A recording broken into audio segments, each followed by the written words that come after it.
Alléluia, alléluia. Je suis le pasteur Serge Brun et je suis heureux de te retrouver dans notre émission du culte du dimanche qui a pour thème « C'est la parole même du Père qui m'a envoyé ».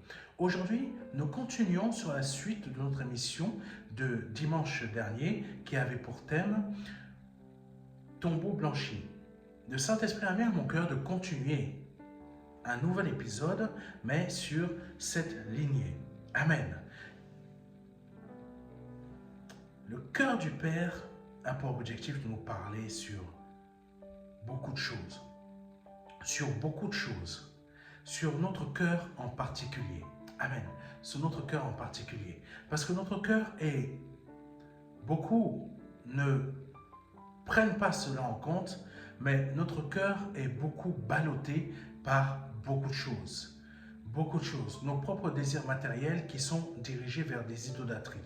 Nos propres pensées pensant que nous envoyons vers notre Dieu, en fait, nos prières, quand dans les faits, nous les envoyons vers le pasteur.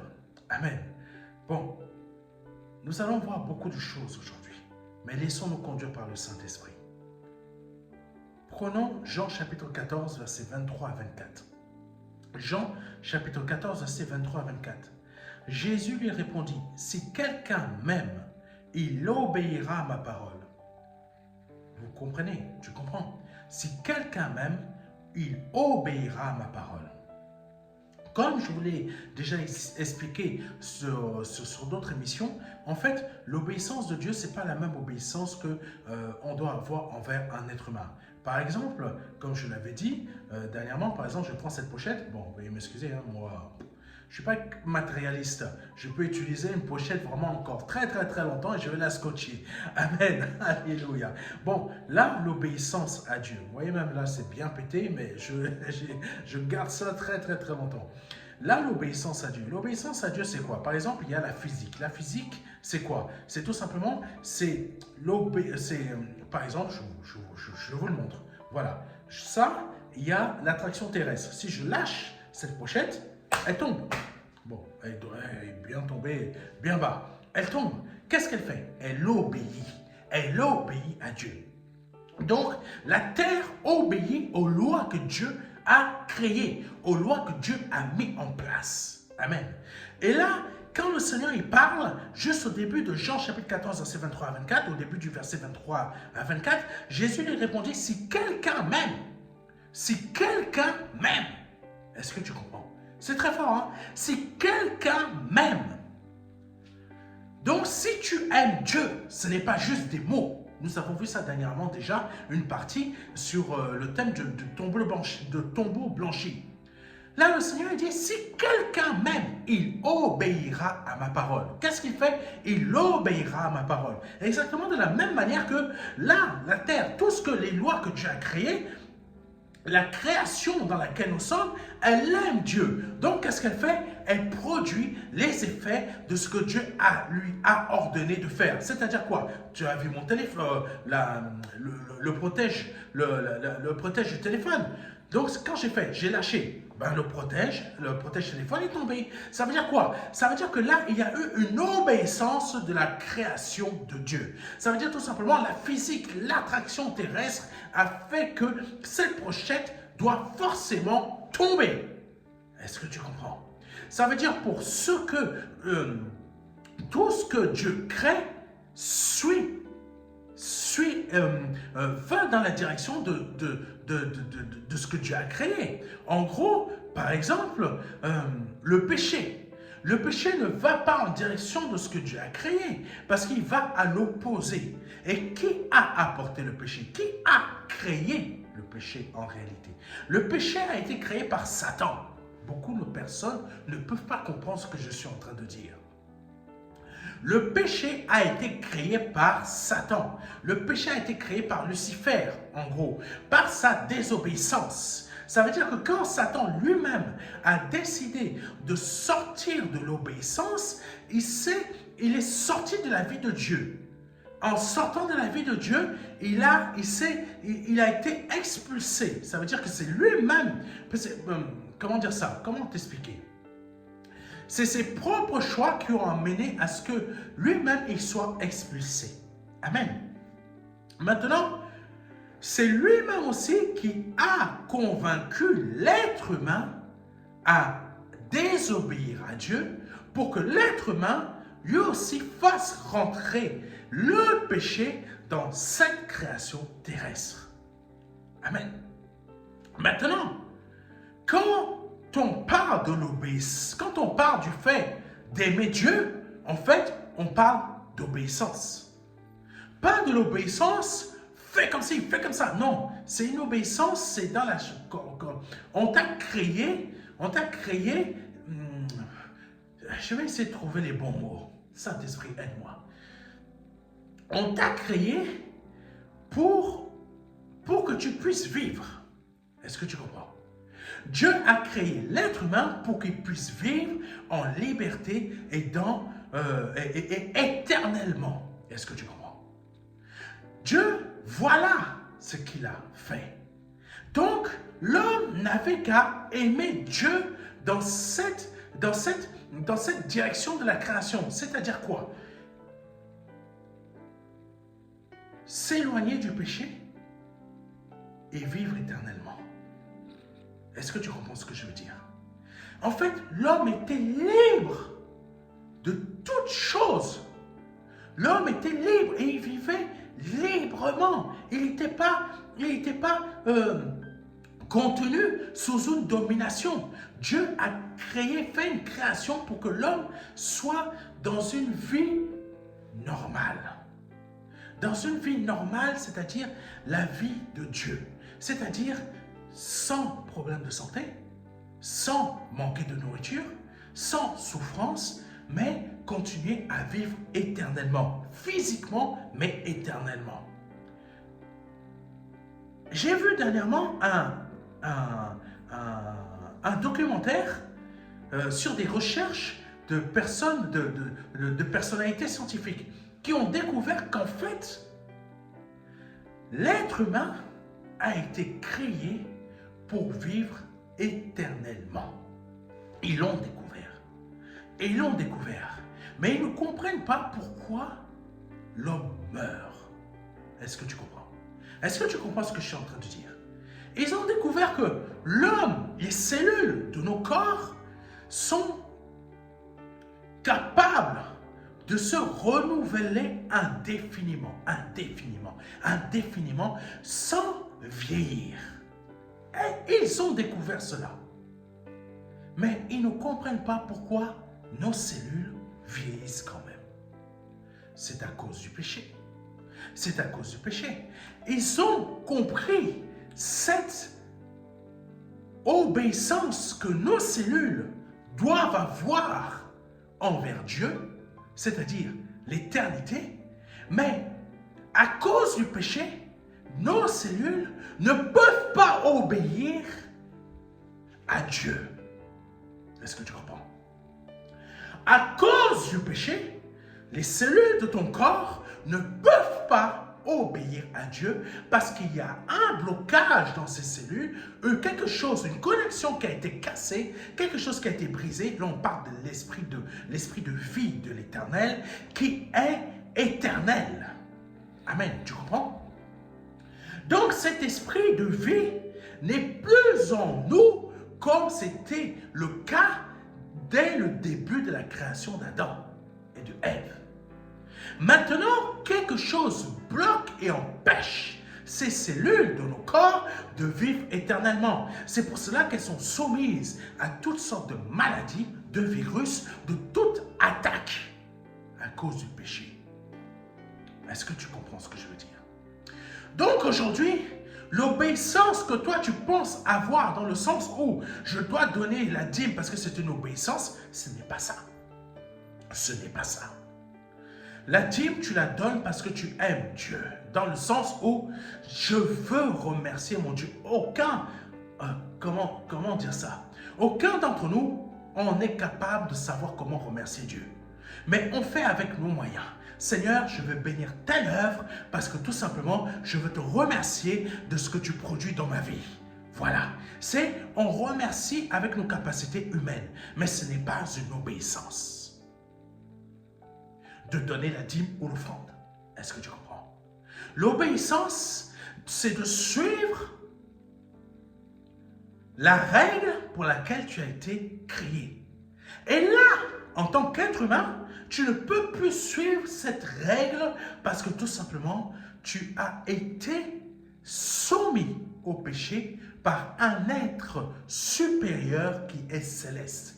Et tu as été soumis pourquoi? Parce que tout simplement, Adam et Ève ont décidé de leur propre volonté de remettre leur propre divinité sous la domination de Satan. Et c'est pour cela que le diable a dominé et rentré dans la création de Dieu qu'ils sont et a dissocié, a déconnecté toute la création qu'ils étaient d'avec l'Esprit de Dieu. Ça veut dire que là, toutes les cellules qui étaient immortelles sont devenues mortelles. Maintenant, continuons. Jean chapitre 23, verset 24, qui dit ceci. Jésus lui répondit, si quelqu'un m'aime, il obéira à ma parole. Et la création a obéi à la création obéit à la parole de Dieu comme nous le voyons là. Est-ce que quelqu'un me comprend? La création obéit à la volonté de Dieu comme nous le voyons là. J'ai pris cette petite pochette, je l'ai laissée tomber. Amen. Je l'ai laissé tomber. Tu l'as vu, je l'ai vu. Amen. La création vient d'obéir sous tes yeux à la parole de Dieu. Parce que la parole de Dieu a dit, telle chose va fonctionner de cette manière, telle chose va obéir de cette, telle chose va fonctionner de cette manière, pardonne-moi, telle chose va faire ça, telle chose va faire ça. Et ça, c'est obéir à Dieu. Ce que Adam et Ève n'ont pas fait. Ils n'ont pas obéi à Dieu dans le sens où ils devaient rester dans la liberté et vivre éternellement. Profiter de tout ce que Dieu avait créé pour eux, c'est-à-dire fruits, etc., vivre avec les animaux. En fait, l'homme ne mangeait que des fruits, ne mangeait pas de viande. C'est à cause du péché aujourd'hui que notre corps a besoin de protéines dans la viande. Est-ce que tu comprends? C'est à cause du péché que nous mangeons le poulet. C'est à cause du péché que nous mangeons le poisson. C'est à cause du péché que nous mangeons telle chose, telle chose, telle chose. C'est à cause du péché que l'homme se tue lui-même. Est-ce que tu comprends? C'est à cause du péché que nous manquons de respect envers quelqu'un, que nous insultons une autre personne. C'est à cause du péché qu'un territoire comme la Russie va envahir l'Ukraine. Amen. Bien que c'est un peu compliqué cette histoire. Mais c'est aussi à cause du péché que ton responsable essaye de te faire des sales coups. Amen. C'est à cause du péché que certains pasteurs sont en train de se planter des couteaux derrière le dos. Est-ce que tu comprends? C'est à cause du péché que beaucoup de pasteurs se jalousent. C'est à cause du péché que toi-même peut-être, tu es en train de jalouser ton frère qui a été béni. Amen. Mais parfois, ne jalouse pas trop ton frère parce que tu ne sais pas comment il a eu cette bénédiction. Amen. Donc, je continue. Jésus lui répondit, si quelqu'un m'aime, il obéira à ma parole. Et il obéira à ma parole. Donc là, la parole, c'est quoi? La parole a été faite chair et elle est devenue évangile. Mais la parole existait déjà bien avant l'évangile. Est-ce que tu comprends? La parole existait déjà bien avant l'évangile. Donc déjà bien avant l'évangile, la parole était déjà désobéie. Et aujourd'hui, nous sommes à une époque où on désobéit encore plus à la parole de Dieu. Obéir à la parole de Dieu, c'est-à-dire je mets de côté tout ce qui est péché, désobéissance. Aujourd'hui, si je suis enfant de Dieu, j'obéis à la parole de Dieu. C'est quoi? J'obéis. Si j'aime l'Éternel, l'obéissance va faire quoi? L'obéissance va faire que je vais haïr tout ce qui me déconnecte de Dieu. Tu sais, il ne faut pas aller chercher dans le monde, parce qu'en fait, pour voir des choses qui peuvent te déconnecter de Dieu, va chercher dans ta propre assemblée toi-même. Tu vas voir, il y a une pléthore de choses qui ont pour objectif de te déconnecter de Dieu. Parce que dès la base, l'assemblée dans laquelle tu es n'a pas pour objectif de te faire intégrer les choses du monde dans ton cœur. Est-ce que tu comprends? Est-ce que tu comprends? Le pasteur de l'assemblée dans laquelle tu te trouves n'a pas à prendre les histoires d'argent et à te les mettre dans ton cœur. Est-ce que tu comprends? Là, en fait, nous subissons et nous vivons de nouveau la désobéissance que Satan a créée dans le monde. Nous subissons et nous revivons le péché. Sans le savoir. Sans le savoir, quand on va te parler d'argent, quand on va te parler de prospérité, de multiplication, il faut savoir comment l'expliquer. Prospérité, il faut savoir l'expliquer. Parce que j'en parle aussi de prospérité. Mais j'en parle rarement. Mais il faut savoir comment expliquer cette prospérité.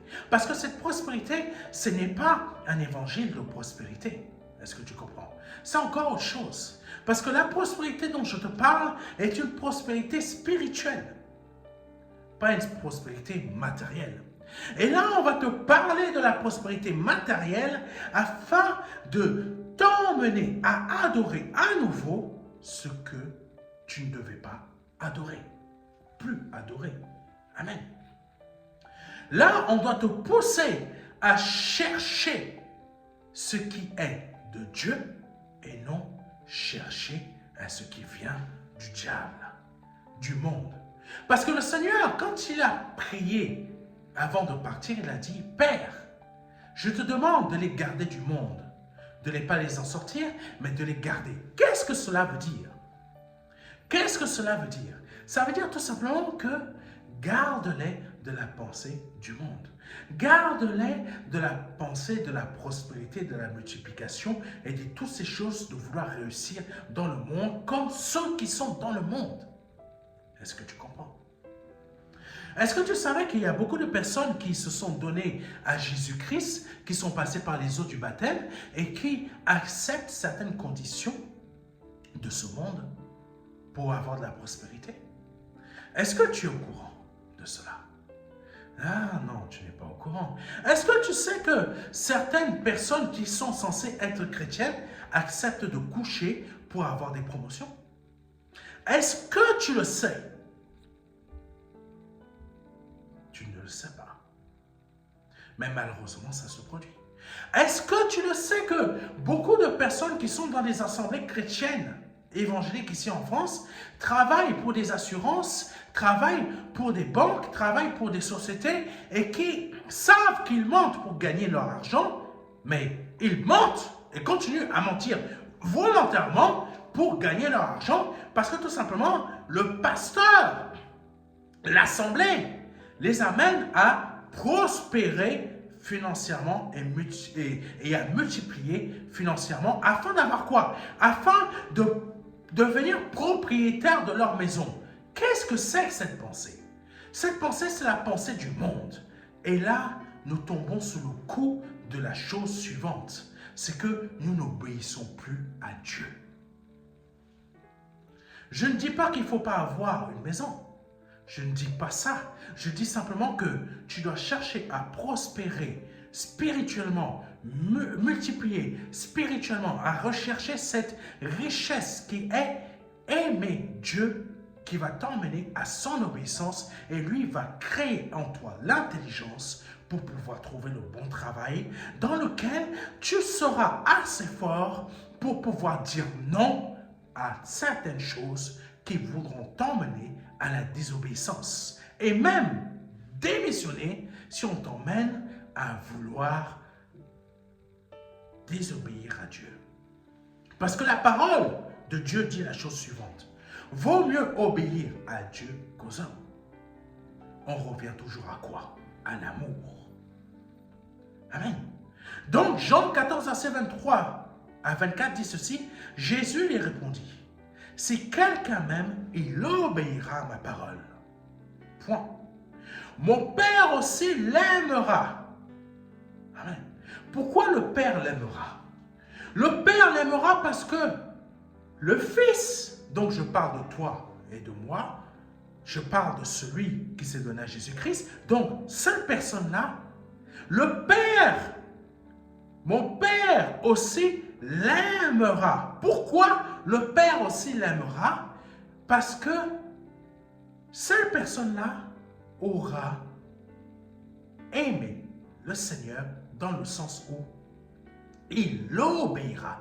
Et il aura déjà obéi, et il continue à obéir, et il continuera à obéir à la parole. Donc, ça casse exactement tout ce que les TikTokers, pardonnez-moi, chrétiens qui disent ici en France que Dieu, il t'aime, Dieu, il t'aime. Dieu, il aime tout le monde, mais il n'aime pas tout le monde de la même manière. Il faut que tu le comprennes. Parce que là, ce verset nous montre la chose suivante. Mon Père aussi l'aimera. C'est différent. C'est un amour particulier. C'est un amour particulier qui emmène la création à t'obéir à toi. Parce que toi, tu es sous l'obéissance du Fils. Et maintenant, le Père emmène sa création à t'obéir. Ça veut dire quoi? Moindre désir que tu as dans ton cœur, c'est là que le principe de la demande, demande tout ce que tu veux et tu obtiendras. Amen. Et là, ça veut dire quoi? Ça veut dire que tout ce que tu vas demander ne sera plus terrestre, mais sera céleste. Mais tout ce que tu vas avoir comme désir, je ne sais pas, Seigneur, là, tu penses comme ça dans ta tête, tu ne prononces même pas de ta bouche. Tu as simplement une pensée comme ça qui vient à ton cœur parce que tu es fatigué d'aller à Auchan tout le temps à pied. Tu penses simplement dans ton cœur que cela aurait été bien que j'ai une voiture. Qu'est-ce que j'aimerais avoir une voiture? Mais juste parce que tu as pensé cela, que tu ne l'as pas dit. Le Père sait déjà de quoi vous avez besoin avant même que vous ne le disiez. Donc, le fait même que tu as déjà pensé dans ton cœur, le Seigneur le savait déjà, mais parce qu'il a vu que tu as pensé ça dans ton cœur, c'est là que la création se met en marche en ta faveur, afin que, un jour, dans ton travail, tu aies une prime. Tu aies une prime. Et avec cette prime, tu t'achètes une voiture. Amen. Est-ce que tu comprends? Est-ce que tu comprends comment les choses fonctionnent? C'est ça.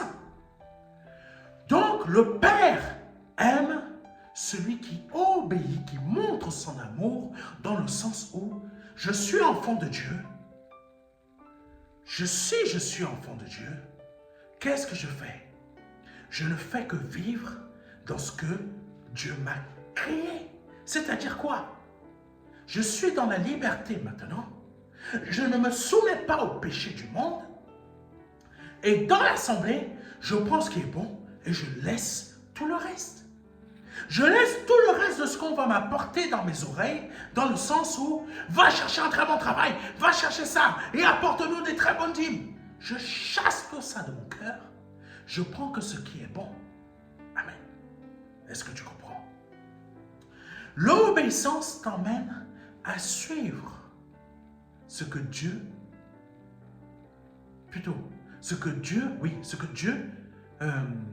a créé comme but afin que tu sois dans ce genre de but, dans ce type de but-là. Comme je t'ai expliqué, c'est très simple. J'ai pris la pochette, je l'ai laissée. La pochette t'a montré qu'elle-même, elle a obéi à Dieu. Je reprends ma pochette. Ce truc, il est inerte. Ce truc-là, il est inerte. Amen. Mais sais-tu qu'il aime Dieu plus que toi et moi? Ça te choque, hein? Mais sais-tu qu'il aime Dieu plus que toi et moi? C'est simple. Il vient d'obéir. Il vient d'obéir à ce que Dieu attend de lui. Amen. Pas d'aller se casser la tête. Non. Ça veut dire tout simplement, c'est un poids lourd. Poids lourd, il est attiré par l'attraction terrestre. C'est de la physique. Il obéit aux lois physiques que Dieu a créées. Amen. Si toi, tu obéis aux lois spirituelles que Dieu a créées pour toi, et dans le but que tu sois la tête et non la queue, le Père t'aimera aussi. Est-ce que tu comprends? Le Père t'aimera aussi. Et qu'est-ce qui se produit dans ce moment-là? La parole de Dieu dit la chose suivante. Nous viendrons à lui et nous établirons notre demeure chez lui. Wow. Nous viendrons à lui et nous établirons notre demeure chez lui. Ça veut dire que tout ce qui est Dieu, dans toute sa plénitude, viendra établir sa demeure en toi. Je crois que tu n'as pas compris. Ça veut dire que tout ce qui est Dieu, tout ce qui est Dieu, je te le dis, tout ce qui est Dieu va s'établir en toi. Ça veut dire que tu n'es plus un être humain, tu es une divinité. Tout ce qui est Dieu va s'établir en toi. Et tout ce qui est Dieu, emmène la création de Dieu tout entière à être soumise à la divinité que tu es, mais en Dieu. Parce que ça veut dire que toi-même, tu deviens Dieu. Je crois que tu n'as pas compris encore. C'est pour cela que le péché t'empêche de devenir ce que tu as été prévu. Est-ce que tu comprends? Ce n'est pas le but d'aller chercher un meilleur travail, une meilleure maison, un très bon mari, un je ne sais pas quoi, ce que tu recherches dans ce monde. Ce n'est pas ce but-là. Le but, c'est de devenir le pourquoi tu as été créé. Amen. C'est l'évangile. C'est l'évangile. Briser le pouvoir de la malédiction dans ta vie. Briser le pouvoir de la maladie dans ta vie. Briser le pouvoir de la pauvreté spirituelle dans ta vie. Briser le pouvoir du manque d'intelligence dans ta vie. Briser tout ce qui vient de ta famille dans ta vie. Tout ce qui est Dieu va t'habiter. Va habiter en toi. Va s'établir en toi. Va faire de toi ta demeure. Va faire de toi sa nouvelle demeure. Est-ce que tu comprends? Ça veut dire que Dieu vient habiter quoi? Un corps. Et ce corps réagit maintenant sous des nouvelles lois, des lois spirituelles, des lois de l'esprit. Des lois de l'esprit, pas les lois de ce monde terrestre qui a pour but de t'emmener, oh Jésus, qui a pour but de t'emmener à être sous la domination des lois terrestres, qui sont des lois lucifériennes, qui sont des lois soumises à Satan, qui sont des lois qui obéissent aux pensées du diable. Amen. Est-ce que tu comprends? Donc, aimer Dieu s'oppose à aimer le monde. Donc, c'est pour ça que la parole de Dieu dit la chose suivante. Tu ne peux pas à la fois aimer Dieu et aimer le monde. Toi qui es enfant de Dieu. Tu ne peux pas à la fois dire j'aime Dieu et tu aimes les choses de ce monde. Tu aimes la prospérité de ce monde. Tu aimes la prospérité que ce monde t'apporte. Les bagnoles, les maisons, les appartements, les sorties, les choses. Oh, mais je vous dis la vérité. Dans nos assemblées d'aujourd'hui, on vous amène à aimer ce monde. Et non à le rejeter de votre cœur. Amen. Et là, si le Père, le Fils, donc dans le mot, nous viendrons à lui et nous établirons notre demeure chez lui. Donc, si tout ce qui est Dieu s'intègre en toi, tu n'es plus de ce monde. Tu n'es plus de ce monde. Tu es enfant de Dieu. Et tu ne peux pas être dans ce monde, dans le sens où tu cours après la prospérité, multiplication, la réussite, de vouloir avoir 3, 4 maisons, 10 maisons, 15 maisons. Non, tu ne cours plus après ça. C'est Dieu, par son intelligence, va créer, parce que c'est une réalité divine. C'est une réalité divine. Parce que là où Dieu fait sa demeure, c'est exactement comme le principe de l'arche de l'alliance. Dieu ne vit pas dans des endroits de pauvreté spirituelle. Est-ce que tu comprends? Dieu ne vit pas dans des endroits de pauvreté spirituelle. Est-ce que tu comprends? Donc, si Dieu s'intègre en toi, ça veut dire qu'il va changer ta vie spirituelle pauvre. C'est pour ça qu'il a dit la chose suivante, que les pauvres en esprit deviennent riches en esprit. Ça ne veut pas dire que tu deviennes riche matériellement et financièrement dans ce monde. Ça veut dire que là où Dieu va s'installer en toi, il va y avoir une création de richesse spirituelle. Mais vu qu'il y a la présence de Dieu en toi, que Dieu a fait de toi sa demeure, donc tout ce qui est Dieu est maintenant en toi, ça veut dire que toi-même tu es devenu une divinité, ça veut dire que c'est obligé que ton environnement physique s'améliore. Pas dans le sens que toi tu vas chercher à améliorer ton environnement physique, toi, tu vas chercher à améliorer ton environnement spirituel, mais Dieu, lui, parce qu'il est en toi, par défaut, la création, c'est ça que vous ne comprenez pas, la création va vous se mettre sous votre domination. Est-ce que tu comprends? La création va se mettre d'elle-même sous votre domination parce que tout simplement, elle va venir s'agenouiller devant tout ce qui est Dieu en toi. Parce que là, tu aimes réellement Dieu. Dieu habite en toi, pourquoi? Pas parce que tu dis simplement j'aime Dieu, mais parce que tu marches et tu fais les choses comme Dieu veut que tu les fasses. Tu es dans la liberté de dire non, moi je ne suis pas un homosexuel et je ne me marierai pas avec un homme. Est-ce que tu as compris? Tu es libre de dire ouvertement au péché, je ne suis pas homosexuel et je ne me marierai pas avec un homme.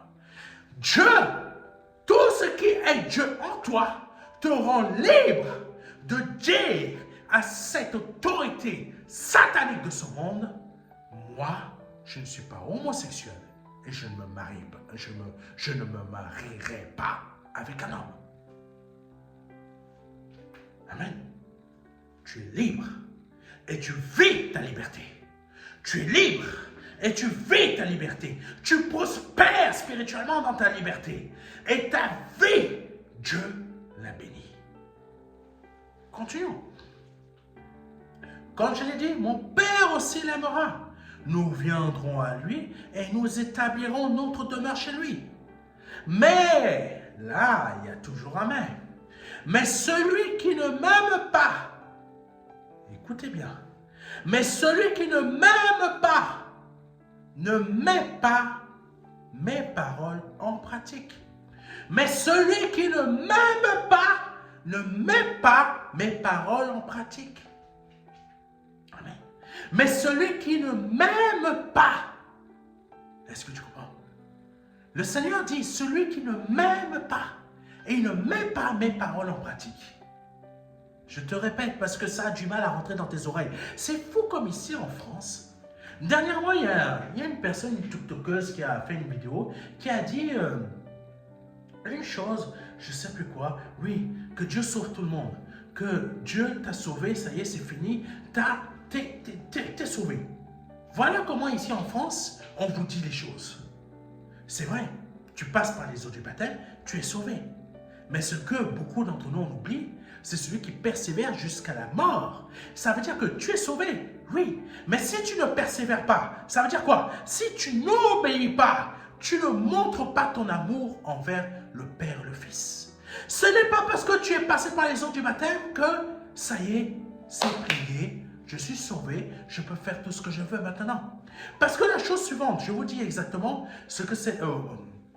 grossièrement. Je vous dis, en gros, comme je vous l'ai dit tout à l'heure, cette TikTokeuse a dit, ça veut dire que si tu es sauvé, ça y est, le Seigneur ne reviendra pas sur sa décision. Donc, j'ai posé la question à cette personne. Je lui ai dit, bon, il y a d'autres choses que j'ai appréciées, qu'elle a dites, mais je lui ai posé la question suivante. Même pas, je ne lui ai pas posé la question suivante. Je ne pose pas de question. Je lui ai dit ce que Dieu est. Je lui ai dit, bon, si nous passons par les eaux du baptême, ça veut dire que ça y est, c'est plié, nous sommes sauvés, Dieu est obligé de nous accepter. Amen. Ok? Dieu est obligé de nous accepter. Bon, ok. Maintenant, prenons le cas suivant. J'ai un assassin, j'ai un violeur, j'ai un pédophile, j'ai quoi d'autre? Bon, déjà ça là, ça suffit. J'ai un violeur, un pédophile et un assassin. Les trois se sont donnés à Christ. Ils sont passés par les eaux du baptême. Ah, ça y est, c'est plié, je suis sauvé. Ah, alléluia. Allez, maintenant continuons à l'assassiner. Maintenant continuons à les violer. Maintenant continuons à aller faire des pédophiles. Amen. C'est ça, en gros, que beaucoup de chrétiens ici en France disent. Tu es sauvé, ça y est, fini, c'est plié. Ça veut dire que tout simplement, tout ce que tu vas faire après, Dieu ne pourra pas revenir sur sa décision, même si tu violes, même si tu tues, même si tu assassines. Bon, ça c'est les gros machins que je dis. Mais il y a les choses aussi suivantes. Même si tu mens, tu es toujours à l'église. Même si tu critiques, tu es toujours à l'église. Même si tu es toujours hypocrite, tu es toujours à l'église. Même si tu es tu continues à l'église. Même si tu as couché avec une femme. Beaucoup de frères n'aiment pas ça, entendre ça. Tu as couché avec des sœurs célibataires et tu les as obligées à avorter. Tu es né nouveau. Tu as dit, maintenant que je suis passé par les eaux du baptême, c'est plié, je suis sauvé. Peu importe ce que je fais, je suis sauvé. Alléluia. Hypocrite. Hypocrite. Tu vas finir en enfer. Laisse-moi te dire la réalité. Tu vas réellement finir en enfer. Parce que dans les faits, Dieu a dit la chose suivante au travers de son Fils, le Seigneur Jésus-Christ. Si quelqu'un m'aime, il mettra en pratique, il m'obéira. Mais toi, dans tout ce que tu as fait, tu n'as pas obéi à Dieu. Donc, tu ne démontres pas ton amour. Tu démontres la chose suivante. Mais celui qui ne m'aime pas, ne met pas mes paroles en pratique. Ça veut dire que dans nos assemblées ici en France, ça veut dire qu'ici en France, la majorité des chrétiens évangéliques qui suivent ce type de bêtises-là, dont j'ai parlé là, tout à l'heure, ça veut dire que tu t'es donné à Jésus-Christ, fais tous les péchés que tu veux, Dieu ne reviendra jamais dessus. C'est une stupidité. Tu finiras tout droit en enfer. Quand tu vas mourir, si tu vas fermer tes yeux, ah, j'ai donné ma vie à Jésus. Ah, merci Seigneur, je ferme mes yeux. Et là, tu l'ouvres où? Tu l'ouvres dans un autre monde où tu es dans le séjour des morts. Tu es dans le séjour des morts. Excuse-moi, mais le diable, avec le diable, c'est le seul billet d'avion que tu payes gratuitement dans ce monde. Hein? Est-ce que tu comprends? Hades Airlines, ça c'est gratuit. Tu payes le billet d'avion, tu es même en place première, tu es en première place. Tu as tout, tu as tous les films que tu veux. Le Satan là, qui est le Dieu de ce monde, il t'a déjà payé toutes tes... Ah non, il te paye tout. Hein. Quand je vais faire des conférences, on ne paye même pas l'essence. Mais par contre, pour aller en enfer, le diable va te payer tout. Au moins lui, il est sympa. Lui, il est sympa, il va te payer le billet d'avion pour aller en enfer. Mais ici en France, les assemblées ne me payent même pas l'essence, c'est moi qui paye. Amen. Alléluia. Satan, c'est un bon gars. Hein? C'est un bon gars, il va te payer l'avion. Hades Airlines, il te fournit tout. Qui va me payer un billet d'avion pour aller dans une conférence en première classe? Personne. Mais par contre, pour aller en enfer, Satan sera le bon gars. Il va te payer ça. Et beaucoup, vous savez déjà votre billet d'avion pour chez Hades Airlines. vous êtes dans l'assemblée. Ceux du monde, ça fait depuis longtemps qu'ils ont leur billet d'avion. Est-ce que tu comprends ce que je veux dire? Et celui même qui est dans le monde, qui va se donner à Jésus-Christ aujourd'hui, il va te dépasser. Il va rendre son billet d'avion Airlines, il y aura quoi? Un autre billet d'avion, c'est quoi? Paradis Airlines. Là, pareil, gratuit, première place, premium, même premium, plus. Et toi qui es dans l'assemblée, qui est depuis longtemps dans l'assemblée, qui ne pratique pas ce que Dieu te demande, tu seras le dernier. Amen. Et pour certains d'entre vous, vous ne serez même pas en première place dans Paradis Airlines, vous serez en seconde classe. Oui, parce qu'il y en a qui seront sauvés, mais par le feu. Amen. Par le feu. Ça veut dire quoi? Ça veut dire qu'il y a plusieurs niveaux dans le ciel. Ça veut dire tout simplement, toi qui es en train de faire n'importe quoi, tu es dans l'assemblée, tu fais des bêtises, tu fais des conneries, tu fais tout et n'importe quoi, tu dis que tu aimes Dieu, mais tu n'as jamais obéi à Dieu. C'est au dernier moment, tu vas demander pardon, tu vas être sauvé comme au travers du feu. Est-ce que tu comprends? Tu n'as pas persévéré jusqu'à la fin. C'est celui qui va persévérer jusqu'à la fin qui sera à un autre niveau du paradis. Ah, vous n'avez pas fait attention à ça. La parole de Dieu en parle. Vous n'avez pas fait attention à ça. Waouh! Il y en a qui seront proches de Dieu. Il y en aura d'autres qui seront dans un autre niveau. Vous n'avez pas fait attention. C'est dommage. C'est dommage. Nous ne serons pas tous au même niveau. Et ça, c'est dommage que vous n'avez pas fait attention à ce verset. Je vous laisse chercher. Ça va vous faire travailler un peu l'esprit et ça va vous motiver à obéir à Dieu. Alléluia. Continuons. Mais celui qui ne m'aime pas, ne met pas mes paroles en pratique. Or, cette parole que vous entendez ne vient pas de moi, c'est la parole même du Père qui m'a envoyé. Ça veut dire que le Seigneur est la parole, mais le Père lui-même, il est la parole. Le Père lui-même, il est la parole. Il a donné la parole au travers du Fils qui lui-même est la parole. Ça veut dire que le Père qui lui-même est la parole passe par le Fils qui lui-même est la parole et passe par moi qui suis la parole. Pourquoi je suis la parole? Parce que tout simplement, je ne m'efforce pas par moi-même d'obéir à Dieu. Parce que je suis dans l'incapacité de le faire, mais parce que j'aime tellement mon Dieu que je veux que mon Dieu m'aide à briser tout ce qui est du péché en moi.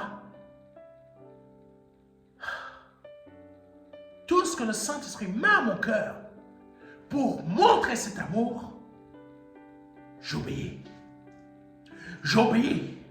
Même si beaucoup de pasteurs ne m'inviteront pas dans leur assemblée, je préfère obéir que de désobéir et me retrouver comme beaucoup de ceux qui sont déjà partis de l'autre côté. En prenant Aldez Airlines. Est-ce que tu me comprends? Donc aujourd'hui, par ce message, je veux t'apporter cette volonté d'obéir à Dieu. Cette volonté de créer cette obéissance à Dieu. Ne laisse plus tes désirs portés par le péché t'empêcher d'accéder au ciel. Que Dieu te bénisse. C'était le pasteur Serge Omar. Si c'est la première fois que tu as entendu un de nos messages, je t'invite vraiment à donner ta vie à Jésus-Christ aujourd'hui. Je t'invite aussi à notre conférence du 8 novembre 2025 à Évry-Courcouronnes, à Paris, afin de pouvoir venir vraiment écouter ce qu'est réellement l'Évangile. L'Évangile. L'Évangile qui sauve, l'Évangile qui guérit, l'Évangile qui délivre. Pas l'Évangile de prospérité pour te rendre riche, mais l'Évangile qui veut te rendre riche spirituellement, intellectuellement, qui veut te faire passer de la pauvreté spirituelle à la richesse spirituelle. Comprends bien ce que je suis en train de te dire. Je t'invite à répéter après moi. Seigneur, je te demande pardon pour mes péchés. Je te demande pardon pour ce que j'ai pu dire, pour ce que j'ai pu penser ou pour ce que j'ai pu faire. Pardonne-moi, Seigneur, mes offenses. Pardonne-moi mes égarements. Pardonne-moi, Seigneur, de m'être éloigné de toi.